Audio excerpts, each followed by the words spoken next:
સંબંધ ત્યાં જ ટકે છે જ્યાં લાગણી હોય છે. નહીં તો મેરેજમાં તો પોસિબલ જ નથી કે જો તમારી પાસે લાગણી ન હોય તો ડિવોર્સ પાક્કા છે. અમદાવાદમાં 90,000 કેસ છે મિનિમમ.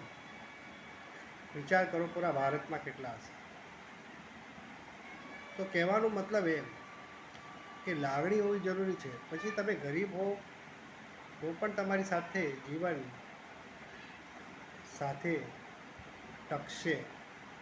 પણ લાગણી નહીં હોય ને તો કેટલા પણ પૈસા હોય માણસ નહીં ટકે. કારણ કે માણસ જે ટકે છે જીવનમાં, તમારો સાથ આપે છે, એ તમારો સ્વભાવ અને તમારો વ્યવહાર એ જોઈને માણસ ટકે છે, નહીં તો ના ટકે. એ વાત હંમેશા ધ્યાન રાખો. તો લાગણી જરૂરી છે લગ્ન જીવન બચાવવા માટે. એટલે સ્વભાવ સારો હોય તો જ લાગણી હોય ને, એ તો ક્યાંથી થવા. ધન્યવાદ.